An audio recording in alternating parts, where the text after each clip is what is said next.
Él, Jesús, tomó tu lugar. Lo que tú merecías, a Él se lo aplicaron. Y Él fue a la muerte en vez de ti, en tu lugar. Podría sonar un poco medio melodramático o medio deprimente que en una fecha como esta, en donde estamos celebrando la Semana Santa como pueblo cristiano, que estemos hablando de muerte, pero la muerte va intrínseca en todo el mensaje de la Semana Santa. Inclusive una realidad que debe quedar bien plasmada es el hecho de que necesitamos ser completamente instruidos, tenemos que ser recordados de los fundamentos bíblicos alrededor de la Pascua, de la Semana Santa, de la Resurrección.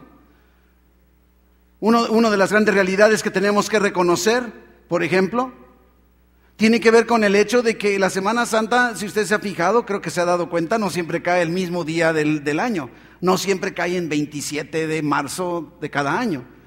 Porque se rige por un calendario totalmente diferente, normalmente es el calendario lunar, cuando nosotros nos regimos por un calendario solar. Así es que no nos extrañemos, inclusive ni siquiera coincide netamente o totalmente con el calendario de la Pascua judía, que eso será todavía más adelante. Pero nosotros celebramos, no importa, al igual que en la Navidad, no importa qué día, celebramos que un primer día de la semana, Jesucristo resucitó.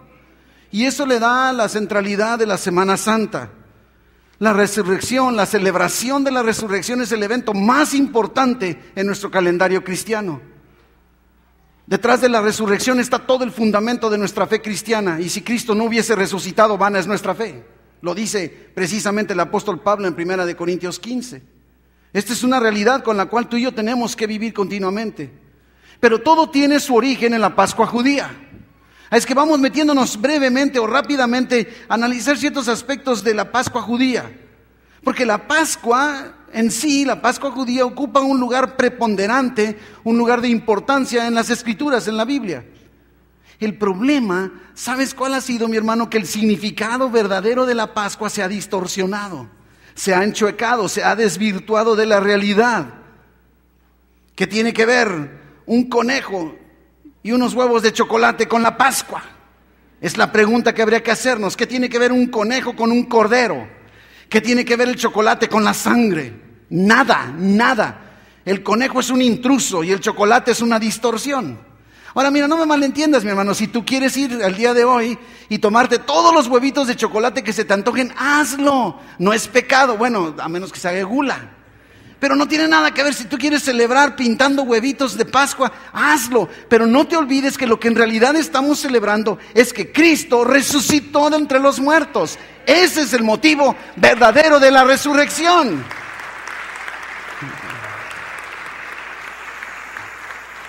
Se ha distorsionado y los huevitos ya, antes yo recuerdo en mi infancia, los huevitos que se pintaban con crucecitas y tumbas vacías. No, ahora florecitas y otros conejitos y chocolatitos. Se va desvirtuando por completo todo, ¿sí? No olvidemos de qué se trata. Ahora, la palabra Pascua como tal cual tampoco se usa muy a menudo. Pascua como que no siempre usamos. Hablamos de la Semana Santa, de la Semana Mayor. Pero Pascua no tanto. Pero la palabra Pascua se usa mucho tanto en el Antiguo como en el Nuevo Testamento. Viene, en el caso del hebreo, viene de una palabra que es pasash, ¿verdad? Y del griego viene una que es una palabra que es pashua. Es que son muy parecidas. Las dos significa pasar por alto, pasar por encima de, ¿sí? Eso es brincarme, ¿sí? Tenía que ir contigo y me brinqué con ella. Eso es hacer Pascua, realmente así de sencillo. En el Antiguo Testamento la Pascua habla de la liberación del pueblo de Dios que estaban bajo el cautiverio tremendo de los egipcios sobre de sus vidas. Es una historia dramática. Tiene mucho colorido y se encuentra en el libro del Éxodo en el capítulo 12. Vamos a revisar algunas partes de este capítulo. En el Nuevo Testamento la Pascua se refiere a la muerte, a la resurrección de Jesucristo, claramente. En aquel entonces, en el Antiguo Testamento, Dios sacó a su pueblo de Egipto con mano fuerte y poderosa a través de la sangre de Jesús. Y aquí porque necesitamos comprender la realidad de varios conceptos que tienen que ver con el Cordero, con la sangre, con la resurrección, con el alimento, con todo lo que está girando alrededor de la Pascua, porque todo tiene una dirección, un simbolismo. Dios a ti y a mí nos sacó del cautiverio, del pecado, gracias a la sangre de Jesús. Y nuestra vida el día de hoy es diferente. Hemos sido adquiridos, comprados, redimidos por la sangre de Jesús. Y a veces pudiera parecer ilógico, sobre todo si no conocemos la historia de dónde viene. Y podemos decir, la sangre limpiar, para mí la sangre mancha. Pero la sangre de Jesús, la sangre de Jesús te limpia de todo pecado. Por completo. Y esto es algo que tenemos que comprender a la luz de las Escrituras. La muerte de Cristo, del Cordero, en la Pascua judía era el símbolo, apuntaba a la muerte de un Cordero que quita el pecado del mundo, de Jesús, el Cordero de Dios, que quita el pecado del mundo. Así que vamos metiéndonos a encontrar varias verdades alrededor de la Pascua que nos conduzcan al tema de hoy, que es la resurrección. De alguna forma podríamos meternos como otros años a estudiar el día de hoy el acontecimiento claro de la resurrección. Y sería muy bueno, es la palabra de Dios en los evangelios, está en los 4 evangelios, nos describe cómo fue la resurrección. Pero el día de hoy Dios está pidiendo o llevándonos a un concepto alrededor de la idea o del concepto original de la Pascua. Es que veamos varias verdades. Número 1, nuestra liberación, al igual que la del pueblo de Dios en aquel entonces, depende de la muerte del Cordero. Nuestra liberación del pecado, nuestra liberación de la muerte, depende de la muerte del Cordero. Éxodo 12, versículos 3 en adelante. Éxodo 12, versículos 3 en adelante. Hablad a toda la congregación de Israel diciendo: en el 10 de este mes, tómese cada uno un cordero, según las familias de los padres, un cordero por familia. Mas si la familia fuere tan pequeña que no baste para comer el cordero, entonces él y su vecino inmediato a su casa tomarán uno según el número de las personas. Conforme al comer de cada hombre, haréis la cuenta sobre el cordero. Si usted se fija, el chiste era que no sobre. Y si son muy poquitos y comen poquito, entonces júntate con tu vecino y juntos. No sé qué sucedería al revés, donde comieras de más y entonces a lo mejor tendrás que sacrificar 2 corderos. No sé, pero al final de cuentas es lo que está diciendo. Versículo 5 nos dice las características de este animal.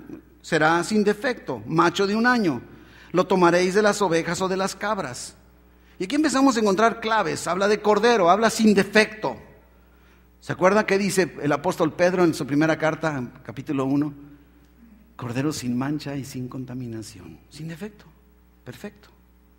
Versículo 6, lo guardaréis hasta el día 14 de este mes y lo inmolará toda la congregación del pueblo de Israel entre las 2 tardes. Una de las cosas que es impresionante es que justo en esta fiesta judía que se está instalando en este momento del Éxodo, en esa misma fecha que se celebraba todos los acontecimientos de la Semana Santa, donde estuvo la pasión, la muerte, la sepultura y la resurrección de nuestro Señor Jesucristo. ¡Qué casualidad! Versículo 7.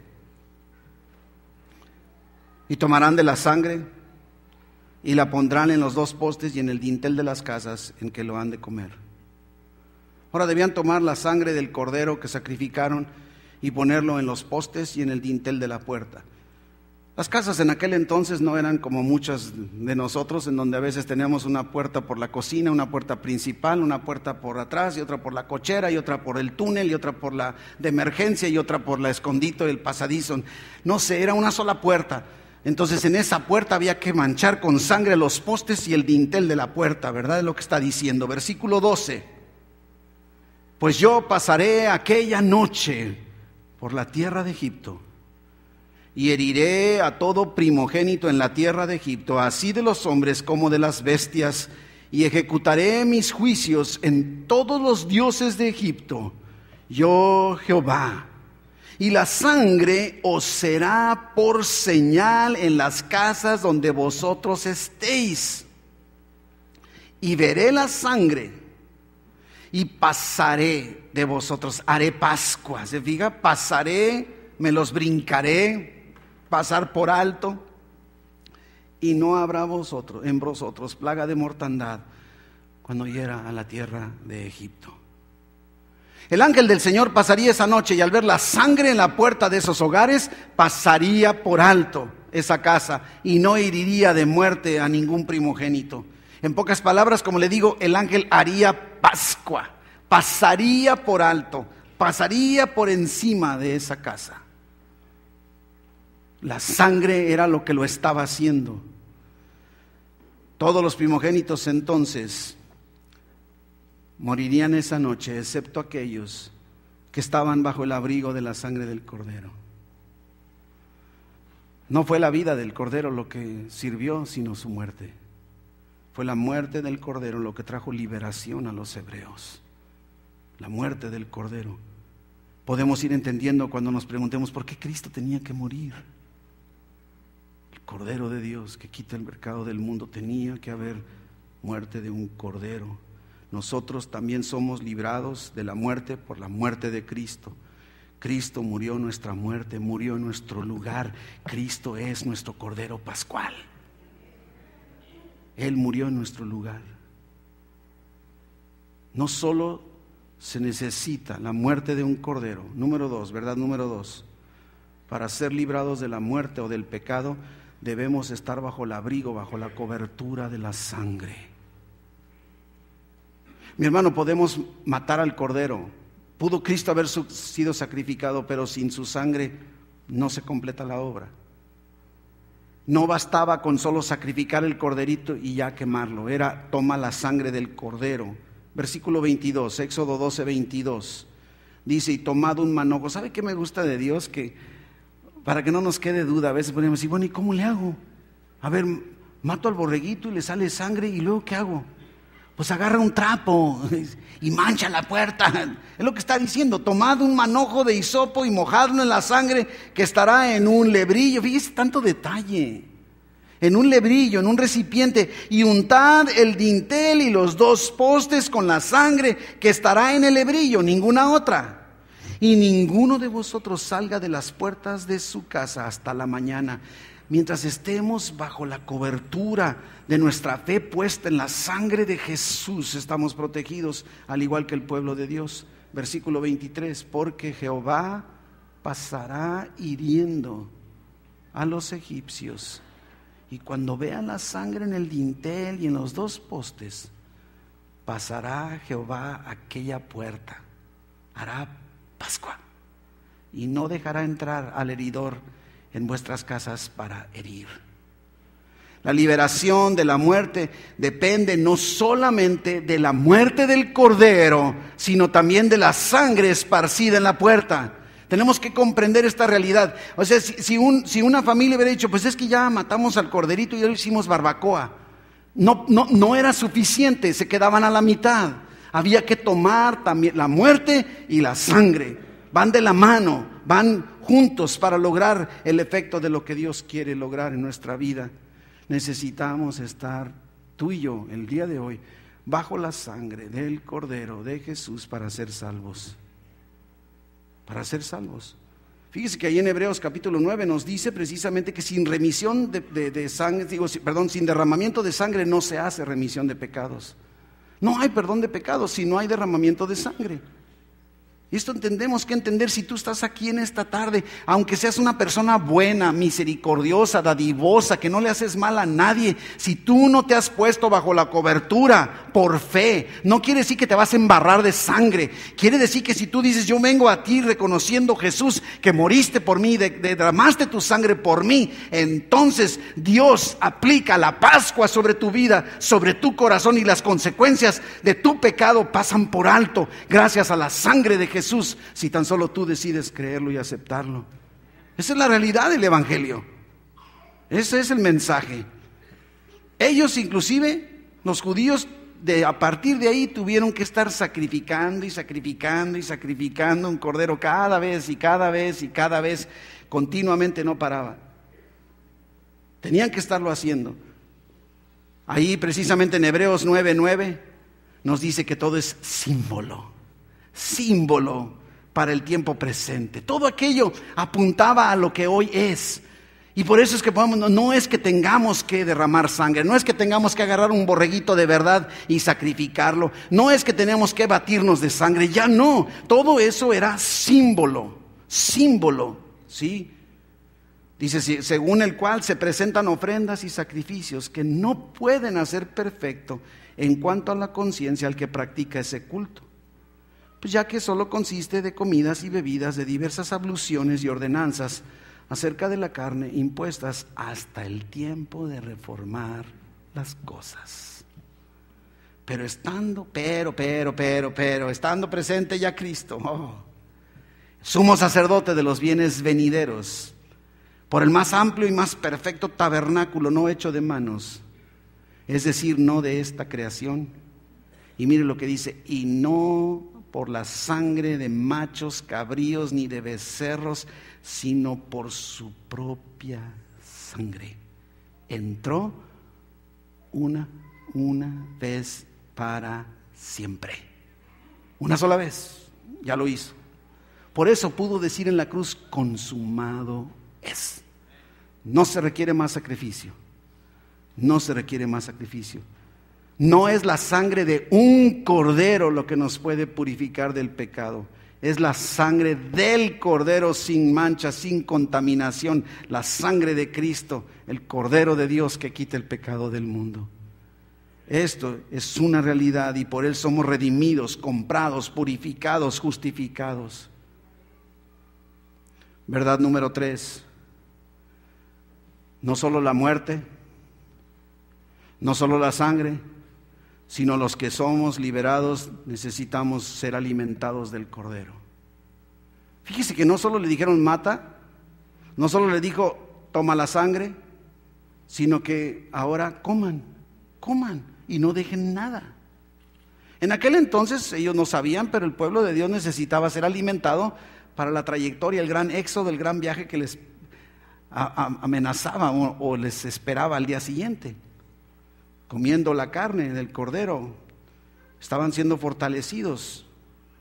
Sí, la sangre los libraba de la condenación, los libra del ángel de la muerte, pero también, sobre todo, se aplica a nosotros los que ya somos salvos por la sangre de Jesús. Necesitamos alimentarnos de Cristo, alimentarnos de Cristo.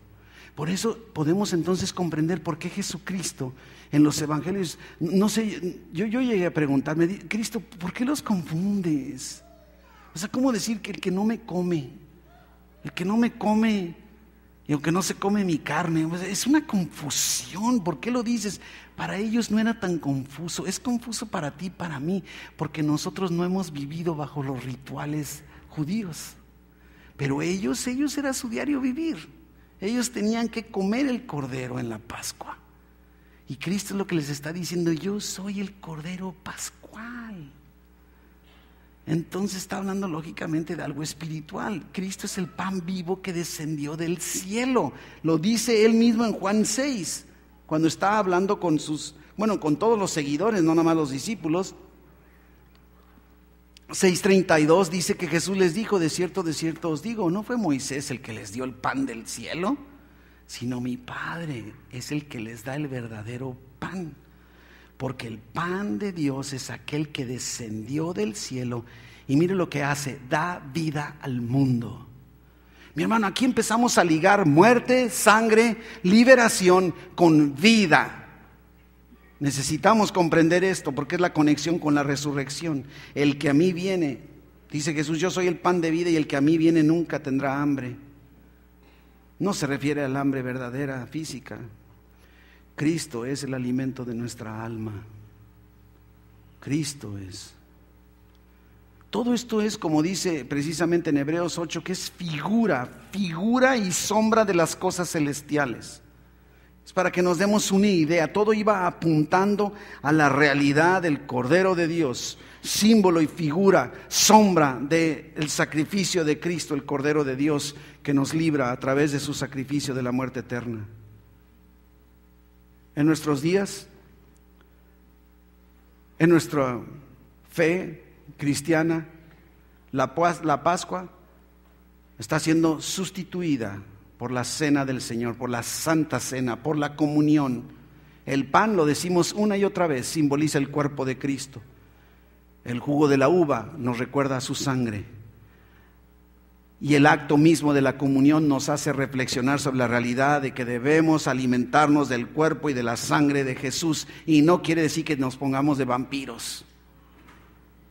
Está hablando en sentido espiritual. El pan y el vino no se convierten en sangre y cuerpo de Jesús, son símbolo. Cristo está espiritualmente presente en la cena y nos alimentamos espiritualmente de Él, que son dos cosas totalmente diferentes.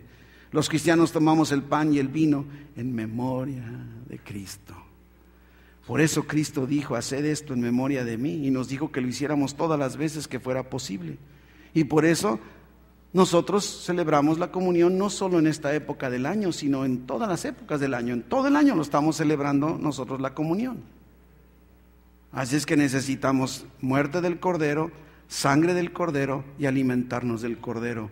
Se fija, todo esto tiene el trasfondo físico hacia lo espiritual que vivimos el día de hoy, hacia lo que tenemos. Pero una verdad número 4 que podemos encontrar. Verdad número 4, al celebrar la cena del Señor necesitamos echar fuera toda levadura de pecado. La Biblia continuamente está hablando de la levadura como símbolo de contaminación de pecado. Símbolo de contaminación de pecado. Y tenemos que precisamente recurrir a ello. La palabra de Dios nos dice ahí mismo también en Éxodo 12, y empieza a decir desde el versículo 15 en adelante que no debe haber nada de levadura. Es más, la levadura ni siquiera debería existir en la casa, ni siquiera en la cena debería estar la levadura. No debería haber ya pan con levadura, ni deberían tener levadura en estas fechas. No quiere decir que no comieran después. Y por eso es que vemos que cuando tomamos el pan en la comunión parece una galleta, porque es un pan sin levadura, no se infla, parece galleta, es un pan. No tiene levadura, porque la levadura simboliza precisamente el pecado. Y Dios les está diciendo con toda claridad que hay que quitar. Mi hermano, todo lo que ha hecho Cristo por nosotros debe producir en ti y en mí una acción, una reacción. Lo hemos venido diciendo una y otra vez. Y al igual que ellos no podían tener ninguna especie de levadura en casa en esa fecha, nosotros tampoco. Y por eso nos dice la palabra de Dios que debemos examinarnos a nosotros mismos. No se trata de decir, no, como traigo pecado no voy a participar de la Santa Cena. No, porque participo de la Santa Cena me alejo del pecado. Son dos cosas totalmente diferentes. Se trata de huir de nuestro pecado, alejarnos de nuestro pecado por causa de lo que simboliza y representa la comunión o la cena del Señor. Mi hermano, hemos venido diciendo a lo largo de los domingos anteriores, como iglesia debemos ser una comunidad de santidad, una comunidad de amor, una comunidad de perdón, para que entonces podamos ser una comunidad de celebración como la del día de hoy. Fundamental, esencial. Nos dice 1 Corintios 5:7, limpiaos pues de la vieja levadura. Y tú puedes decir, pues yo ni cocino, yo ni sé para qué sirve la levadura. No me gusta la panadería, nada más me gusta el pan. Se está refiriendo en sentido espiritual. Dice, para que seáis, mire, nueva masa. Nueva masa. ¿Te habías comparado? Mire, nos hemos comparado como borreguitos, nos comparamos como muchas cosas, pero como masa. Nueva masa, una masa que no tiene levadura. Es lo que está diciendo, límpiate, sin levadura, Porque nuestra Pascua, que es Cristo, ¿ya lo vio? Aquí está la conexión directa. Ya fue sacrificada por nosotros. La parte de Dios ya fue hecha. Ahora tú y yo tenemos que actuar. Más de 2000 años después de aquella Pascua del Éxodo, de aquella primera celebración de Pascua, otro gran evento tuvo lugar en la historia de la humanidad. Dios nos visitó. Y al igual que aquel cordero aquella noche derramó su sangre para librarles, ese Dios que nos visitó, Jesucristo, fue sacrificado y derramó su sangre para liberarnos a ti y a mí. Aquella noche para los judíos, la misma noche de muerte para los egipcios, fue de liberación para los hebreos. Para unos juicio, para otros salvación. Y esto es el día de hoy lo mismo, tú decides. La diferencia lo hace la sangre de Cristo. La sangre de Cristo. A ti y a mí, cuando hemos confiado en Cristo como nuestro Señor y Salvador, nos ha llevado de muerte a vida. Eso es la Pascua. Ha pasado por alto las consecuencias de nuestro pecado. Eso es el significado. Pero la cosa no se queda ahí. Porque podrías decir que tiene que ver entonces la Pascua con la resurrección. Y déjame decirte la siguiente verdad. La historia de la Pascua no termina en un funeral, sino en una celebración. La historia de la Pascua no termina en un funeral, sino en una liberación. Fue motivo de gozo allá y es motivo de gozo hoy. Cristo resucitó. Murió, derramó su sangre, debemos creer, pero ha resucitado. Fíjate bien, todo nuevo. Para los hebreos significaba una nueva fiesta, un nuevo calendario, una nueva vida, un nuevo comienzo. Al nacer de nuevo es lo que sucede en nosotros.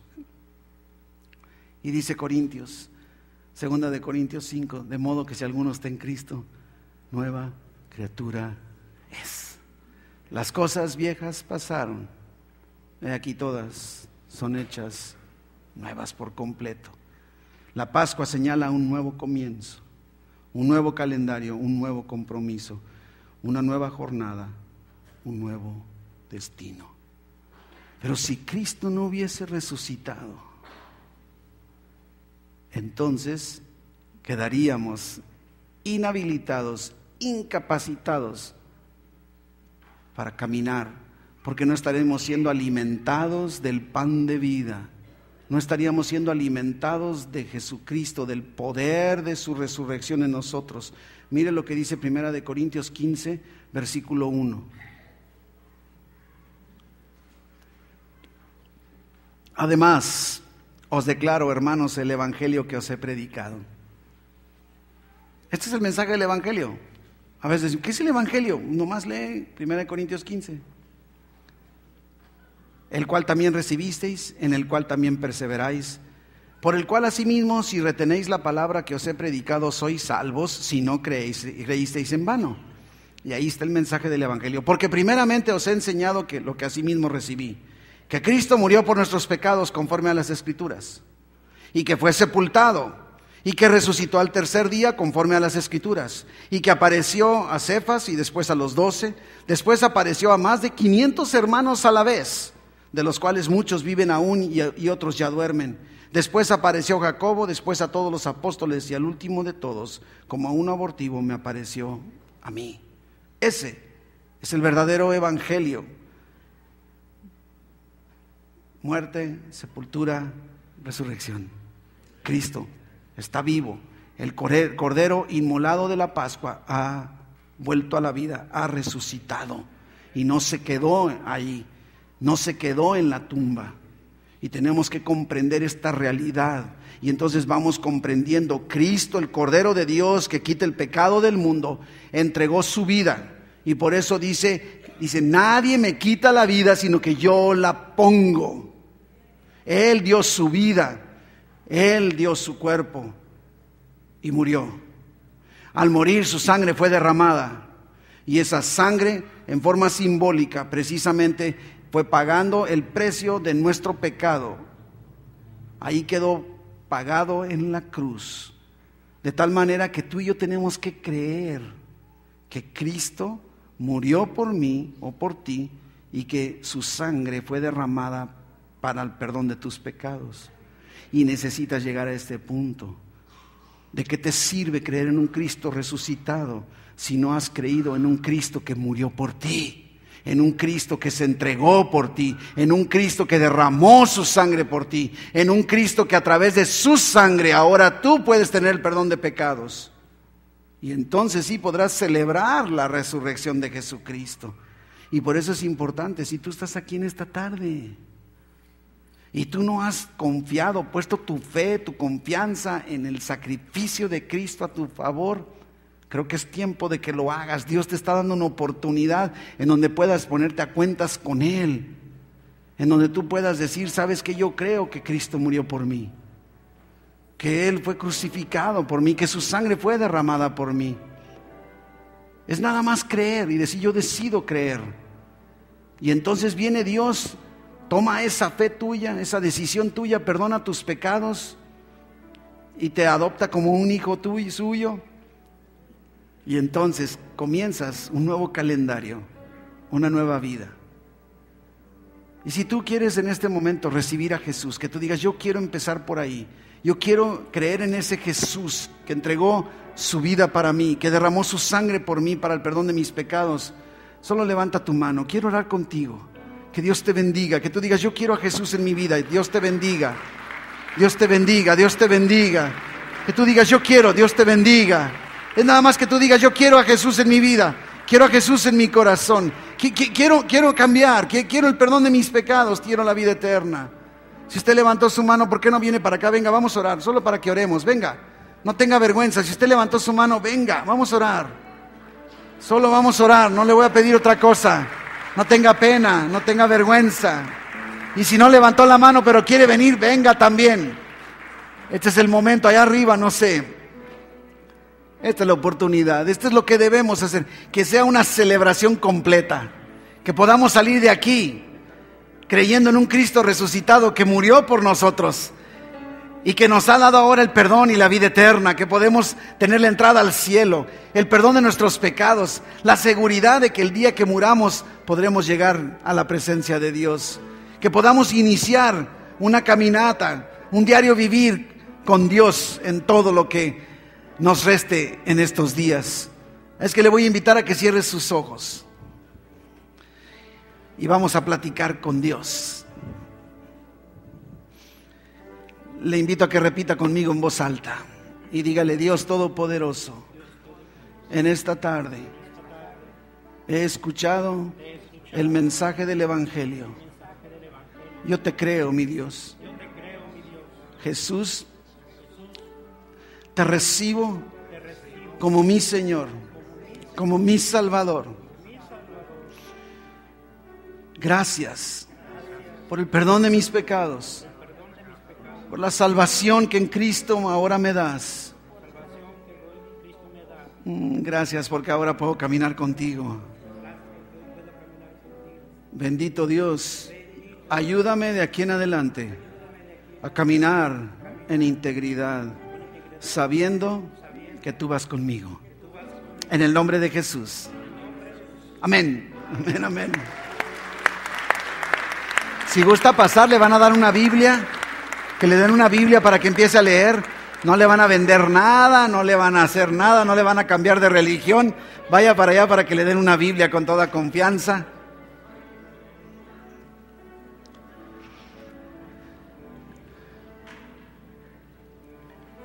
Mis hermanos, Cristo resucitó.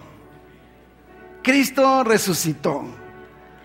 Inclusive el mismo Jesucristo, ahí en el Evangelio de Juan, en el capítulo 4, versículo 6, dice, porque yo vivo, ustedes también viven. Y gracias a la resurrección de Cristo, tú y yo vivimos una vida con propósito, una vida plena, una vida con sentido, una vida con dirección, una vida tomados de la mano de Dios, alejándonos de la levadura del pecado, alejándonos de toda contaminación, como nos dice su palabra, sabiendo lo que Cristo logró por nosotros en la cruz. Y termino con 1 Corintios, ahí donde estábamos en el capítulo 15, pero los versículos 55 en adelante. 1 Corintios 15, 55. ¿Dónde está, oh muerte, tu aguijón? ¿Dónde, oh sepulcro, tu victoria? Ya que el aguijón de la muerte es el pecado y el poder del pecado la ley. Yo no sé si te has fijado, mi hermano, pero cada vez que leo en la palabra, en la Biblia, la palabra aguijón, viene a mi mente las abejas. ¿Te han picado las abejas? A mí ya. Y una de las cosas que sucede, que el aguijón de la abeja pica una sola vez y ya no sirve para nada. Ahí te deja hasta los intestinos. Ese aguijón de la muerte, del pecado que estaba sobre nosotros, quedó eliminado por Jesús. Si tú quieres verlo, le picó a Jesús y no le hizo nada. Y ahora esa abeja moribunda, el diablo no tiene poder sobre ti, y es lo que está diciendo. Mas gracias sean dadas a Dios, que nos da la victoria por medio de nuestro Señor Jesucristo. Así que, hermanos míos, amados, estad firmes y constantes, creciendo en la obra del Señor siempre, sabiendo que vuestro trabajo en el Señor no es en vano. No es en vano. Cristo resucitó y eso cambia toda nuestra existencia. Cristo resucitó y eso nos habilita para enfrentar lo que sea que venga, incluyendo la tentación.